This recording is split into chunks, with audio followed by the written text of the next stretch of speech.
Good evening, everyone. I hope you are well. If you're joining me live, do let me know where you're coming from, or sitting down, not coming from, you know what I mean. I'm in Manchester. The weather is hot and humid, but it's not sunny, and I can see dark clouds overhead, so I'm sure it's going to rain, which is actually appropriate because the subject of tonight's live is all about water for wellness. So I'm Dr. Helen, and I'm an A&E doctor and an advocate for integrative wellness, as well as being an animal aromatherapy specialist. So I love to use essential oils to support the health and well-being of myself and my pets, and help educate people to do the same for their family, whether that's human or animal. So if you like what you're listening to, I'd really be grateful if you'd hit the subscribe button or follow, so I can carry on creating more content, and let me know in the comments what you want to know about. Would you like to get essential oils into your life? Why not book in for a free chat with me, or come to one of my classes to find out how oils can support you? Or maybe if you've got oils but don't know how to use them best, either for your health or that of your pets, then that's okay, because I do general overviews and full consultations as well, depending on your needs. So drop me a message, and we can chat and find out what the best option is for you. So water for wellness, drink your water. It's really a massive need. And according to, I think it's the National Library of Medicine, 75% of us are dehydrated, and that's a huge problem, as water really is the foundation of sort of living well. And we know that we can live for weeks without food, but only a few days without water. Now, depending on our age, our BMI, and our location and sex, the average human is actually 55 to 60% water. And water works in so many different ways. It works to cushion and lubricate the joints, regulate temperature, nourish the brain and the spinal cord. It's not just in our blood as well, it's in our organs as well. And our brains are actually, and heart are 73% water, our lungs are 83% water, and we've even got 31% water in our bones. So every day we lose between 2 to 3 litres from our sweat and our urine and our bowel movements, and even breathing. So we really do need to take on good levels of water. Oh, hey, Steph. Oh, greetings. What's the weather like in the USA? So warm, I'm sure, because you're in California, and it is warm in Manchester, but obviously it's not quite the same temperature. It's going to rain. But yeah, water is absolutely really crucial. And as our brains and our bodies actually are depleted of water, it leads to things like concentrated urine, and we get a drop in energy, low mood, decreased skin moisture, and decreased blood pressure, as well as signs of actually cognitive impairment as well, so not functioning as well.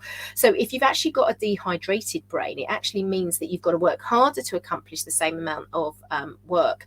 So it's really, really important. Now, obviously, there is issues with overhydration as well, and downing too much, can be an issue. And I mean, there was quite a famous case quite a few years ago when ecstasy first came on the scene, and people weren't dying of ecstasy. They were actually dying because of increased overhydration, because they were dancing so much, they were downing loads of water and causing hyponatremia. So that's low sodium in the blood. But the majority of the problem with humans in general is actually dehydration as well. So conventional wisdom used to say about drinking 8 glasses a day, but now the advice is really dependent on our weight and our environment. So we should be drinking between 2.5 to 3.7 litres for men, and 2 litres to 2.7 for women. And that range is sort of obviously pushed up or down depending on activity levels, age and temperature, environment and things like that. A really good little guide is to divide your weight in kilograms by 30 for a good guide as to how much you should actually drink. Now, water in food makes up about a fifth of our daily intake, and so there's some great fruits to eat, like strawberries, and veg that are like cucumber, which are actually 90% water as well.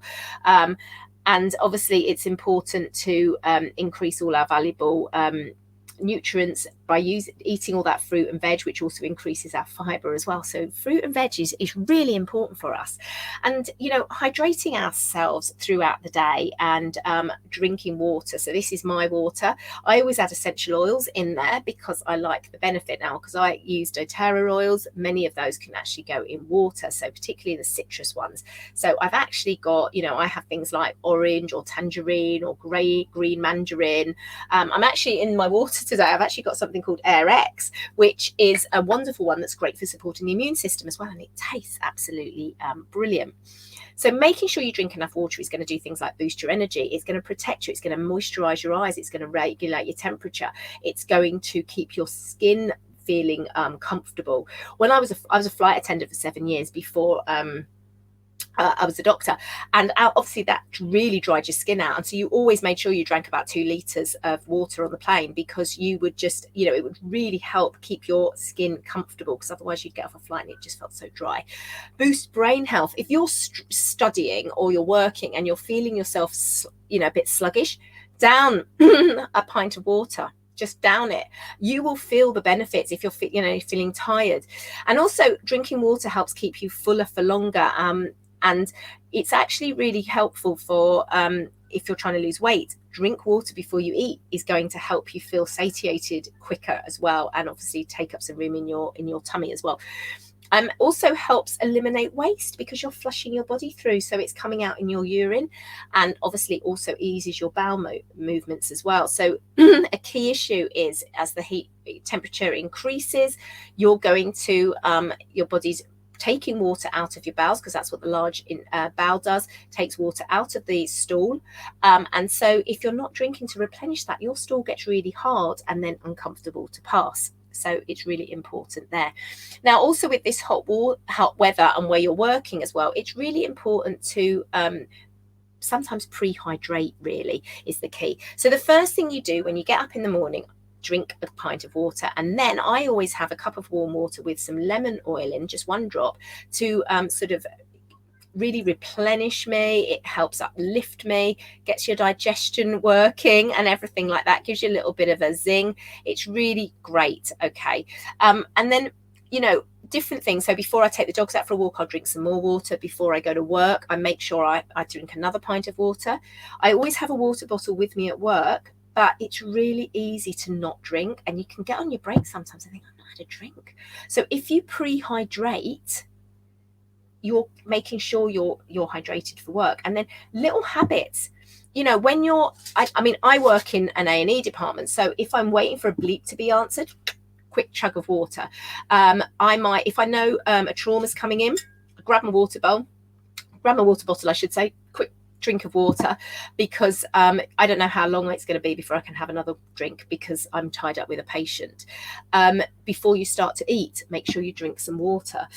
Lots of different ways. I like to drink before I go to bed. Now, if peeing at night's a problem, then maybe limit your water consumption to maybe 30 minutes before or an hour before, but don't limit your water consumption per se, because that's actually not good for you at all. And I know as people get elderly as well, they will often decrease their water intake because they don't want to be troubled by going to the bathroom, but that's actually a massive problem, because it causes stress on your kidneys. It's going to make your bowels, your poo harder, because you're going to be absorbing water from your bowel, as I've already said, and so it really is important to make sure you're drinking. And of course, if you're tired as well, that's really the key to helping rehydrate your brain, and so you can actually feel uplifted as well. So loads of different ways to incorporate water into your day so that you're staying hydrated, and just logging it as well. Whether it's on a Fitbit, I actually just have, if you go to the link in my bio, there's a habit tracker there, and you can just add in, you can even do it like, so hot water and lemon in the morning as one thing, as drinking a pint with my meal at one thing, and then just tick it off every day, so you're actually keeping a record of when you're drinking. First drink in the morning, check. Hot water and lemon, check. Drinking before I take the dogs out for a walk, check. Drinking with my lunch, check. And then you're making sure you're getting your water consumption every day. Associating drinking water with a habit that you're already doing is really important, because that's what's going to build that compound effect of building healthy habits. So it's habit stacking.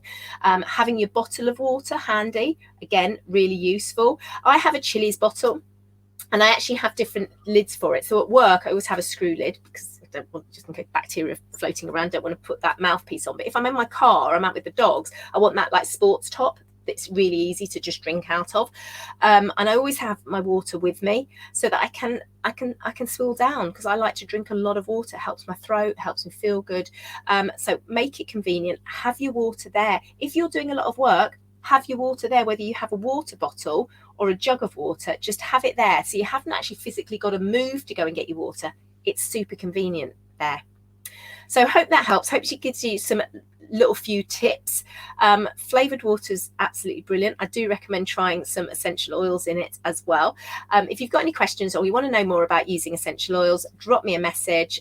Feel free to check the links out in my bio. I've got a Facebook group as well called Healthful Hacks for Everyday Life. You're welcome to join. Lots of different ideas in there. Love sharing recipes with people as well.